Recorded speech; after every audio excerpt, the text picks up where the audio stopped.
Hey, this is Selim and day 10 of eating keto, and I'm coming from the Pacific right now. I am in Monterey, California on vacation with some friends. Got my son with me, and we're having a nice time so far. I was worried about my ability to stick to keto during vacation. I find that it's very easy to just say, screw it, let's just eat with abandon because, vacation calories are not real. But so far, I have been pretty good. I was pleasantly surprised at the airport that I was able to find some keto food at the, one of the newsstands. They had a bunch of, let's say, they had Parmesan crisps, which are really good, and uh, pistachios, and then there was some kind of cookies that I got ostensibly for my son, but mostly for me, that were made with almond flour and erythritol. So they had net to 2 grams of carbohydrates.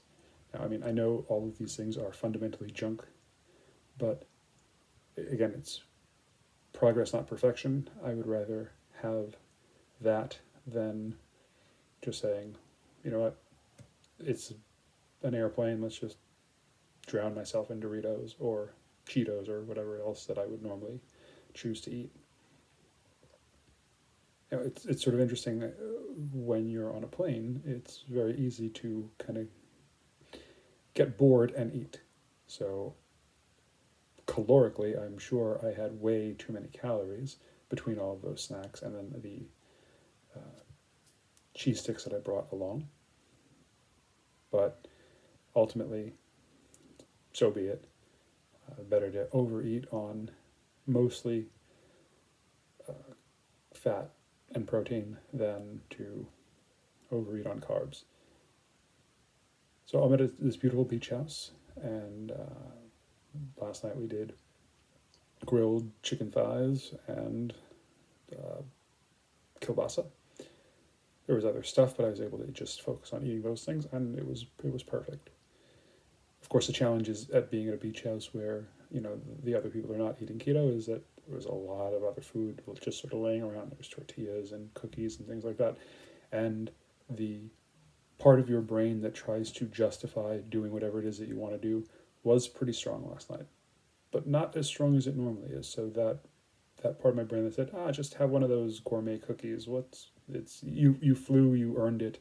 All of those arguments for short-term immediate satisfaction were there, but they were not so forceful that I couldn't overpower it. I just had a slice of Havarti cheese, and that seemed to quiet it down. It's kind of interesting. I don't think there's a scale at this house, so I will not be able to weigh myself while I'm here for the week, which is good and bad. It would be nice to have an objective measurement to see how I'm doing, but it will also be good to kind of rely on intuition and indirect measurements, such as how I feel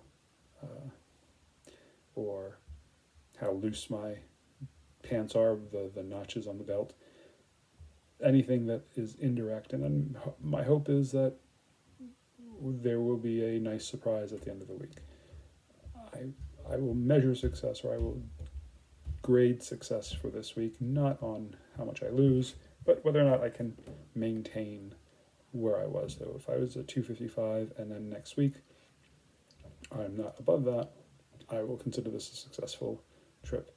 And, because again, it's not about perfection, it's about maintaining it. If this is a way in which I want to eat most of the time, I think that there will be times where it is not continual progress. But maintenance is actually progress in and of itself, in that, well, if I'm not standing still is better than slipping back.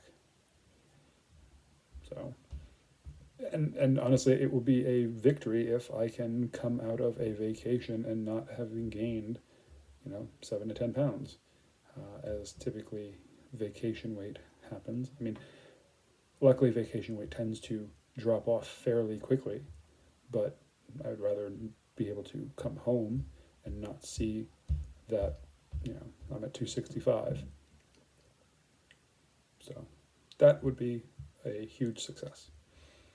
All right, I am off. We're going to do some fishing, and we'll probably grill some burgers tonight. So good times. Take care.